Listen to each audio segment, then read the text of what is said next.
সাংবাদিক বন্ধুগণ, আজকে বাংলাদেশ জামায়াত ইসলামীর আমির জাতীয় নেতা ডাক্তার শফিকুর রহমানের সাথে মাননীয় উপদেষ্টা প্রফেসর ডক্টর ইউনূস এবং তার সাথে উপদেষ্টা বৃন্দ মাননীয় প্রধান উপদেষ্টা ডক্টর ইউনূস এবং তার সহকর্মী অন্যান্য উপদেষ্টা আরও 3 জন ছিলেন এবং জামায়াত ইসলামীর পক্ষ থেকে আমরা এখানে গিয়েছিলাম আমির জামাতের নেতৃত্বে।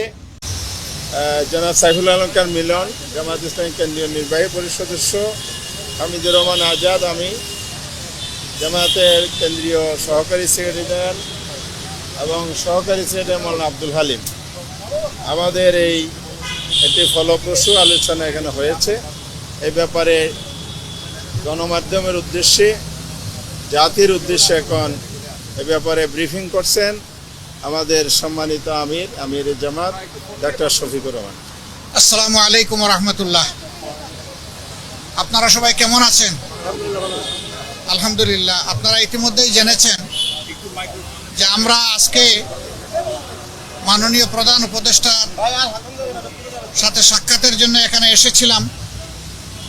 উনি এবং ওনার সঙ্গে অন্যান্য সম্মানিত উপদেষ্টা মণ্ডলী সেখানে ছিলেন, প্রেস উইংয়ের লোকেরাও ছিলেন। আমরা দেশের বর্তমান বিদ্যমান পরিবেশ পরিস্থিতি নিয়ে কথা বলেছি। আগামীতে দেশ কিভাবে শান্তি শৃঙ্খলার সাথে থেকে একটা কার্যকর নির্বাচনের দিকে আগাতে পারে সেই বিষয়গুলো নিয়ে আলোচনা হয়েছে এবং দেশ আমাদের সবার, জাতি ধর্ম দলমত নির্বিশেষে সবাই মিলেমিশে জাতীয় ঐক্য কীভাবে আরও সিমেন্টেড করা যায়, প্রশাসনে আরও কীভাবে গতি আনা যায়, এই সমস্ত বিষয় নিয়ে আলোচনা হয়েছে। পাশাপাশি আলোচনা হয়েছে দ্রব্যমূল্যের যে ঊর্ধ্বগতি, যেটাতে মানুষের কষ্ট হচ্ছে, এইটাকে লাঘব করার জন্য মানুষের সামর্থ্যের ভিতরে দ্রব্যমূল্যকে নামিয়ে আনার জন্য কী পদক্ষেপ নেওয়া যায় সেই সমস্ত বিষয় নিয়ে আলোচনা হয়েছে। আগামীতে রমজান মাস আসছে, এটাকে সামনে রেখে অসাধু ব্যবসায়ীরা যাতে বাজারে কৃত্রিম সংকট সৃষ্টি করতে না পারেন এই সমস্ত বিষয়ে আমরা পরামর্শ করেছি। এর পাশাপাশি আইন শৃঙ্খলা পরিস্থিতি নিয়ে অনেক আলোচনা হয়েছে। দেশে সম্প্রতি ঘটে যাওয়া কিছু বিষয় নিয়ে আলোচনা হয়েছে। এই সকল আলোচনায় আমরা একমত হয়েছি যে দেশবাসীকে সাথে নিয়েই দেশকে সামনের দিকে এগিয়ে নেওয়ার চেষ্টা করতে হবে। আর দেশের স্বার্থ বিরোধী কর্মকাণ্ডে যারাই জড়িত থাকবে তাদেরকে অবশ্যই আইনের আওতায় আনতে হবে। আইনের আওতায় এনে দেশকে শান্তি শৃঙ্খলা ফিরিয়ে দিতে হবে এবং এর জন্য প্রয়োজন হচ্ছে সর্বোচ্চ জাতীয় ঐক্য। দল মত ধর্ম ভিন্নতা থাকবে, এটা খুব স্বাভাবিক, কিন্তু জাতীয় স্বার্থের জায়গাগুলোতে আমরা যেন সবাই একমত থাকতে পারি, ঐক্যবদ্ধ থাকতে পারি। আপনাদের মাধ্যমে আমরা সেই আহ্বান জানাই এবং আমরা সেখানে ওইটা তুলে ধরেছি। তো এই ছিল মোটামুটি আজকের আলোচনার বিষয়বস্তু। আমরা এখন বিদায় নিতে চাই। আপনাদের একান্ত জরুরি কোনো প্রশ্ন থাকলে করবেন, আদারওয়াইজ আমাদেরকে ছুটি দিলে খুশি হব। না, ওই রকম ডেফিনিট কোনো আজকের প্রেক্ষাপটটা ঠিক ওরকম ছিল না, এই জন্য ওই ধরনের ডেফিনিট কোনো আলোচনা আমরা করিনি।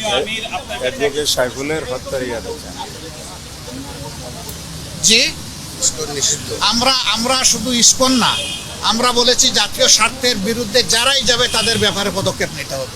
মাননীয় আমির গতকাল বিএনপির একটি প্রতিনিধি দল প্রধান উপদেষ্টার সাথে দেখা করে দেশের সাম্প্রতিক পরিস্থিতি নিয়ে উদ্বেগ প্রকাশ করেছেন। জামাতের পক্ষ থেকে কি এরকম কোনো উদ্বেগের কথা বলা হয়েছে কিনা? আর দ্বিতীয় কথা হলো যে বিএনপির পক্ষ থেকে সকল দলকে নিয়ে একটা জাতীয় ঐক্যের কথা বলা হয়েছে এবং বিএনপি বলেছে নির্বাচনের একটা রোড ম্যাপ। এই তিনটা কি আপনারা বলেছেন? না, জাতীয় ঐক্যের কথা তো অবভিয়াসলি এসেছে এবং আমাদের উদ্বেগ নিয়েই তো আমরা আলোচনা এখানে বসেছি। সেই উদ্বেগ ওই অর্থে নয় যে হায় হায় দেশ বলে গুল্লায় গেল, বিষয় তা না। বিষয় হচ্ছে আমাদের দেশের শান্তি শৃঙ্খলা কারা ধ্বংস করতে চায় তাদেরকে চিহ্নিত করতে হবে এবং ঐক্যবদ্ধভাবে এটার মোকাবেলা করতে হবে জাতি হিসাবে। যে আর কিছু নির্বাচন নিয়ে আপনাদের না, আমি অলরেডি বলেছি ব্যাপারে উত্তর একেবারে একমত, এখানে কোনো দ্বিমত নাই। জাতীয় ঐক্য অবশ্যই থাকতে হবে। নির্বাচন নিয়ে জামাতের বক্তব্যটা কি আছে? না, আমাদের বক্তব্য তো আমরা পরিষ্কার করেছি যে মিনিমাম সংস্কার যেগুলো দরকার, যেমন আমাদের 41 দফা দাবি আছে সংস্কারে, কিন্তু এই সরকারের জন্য আমরা 41 দফা দেইনি, আপনাদের মাধ্যমে আমরা মাত্র 10 দফা দিয়েছি, জাতির সামনে উপস্থাপন করেছি এবং তাদেরকে আমরা হ্যান্ড ওভার দিয়েছি। আমরা চাই যে এই সংস্কারগুলো দ্রুত করা দরকার, এই সংস্কারগুলো করে যত দ্রুত সম্ভব নির্বাচন দিয়ে দেওয়া উচিত। ধন্যবাদ সবাইকে, এখানে আমরা শেষ করতে চাই। অনেক ধন্যবাদ আপনাদের সহযোগিতার জন্য। আসসালামু আলাইকুম ওয়া রাহমাতুল্লাহ।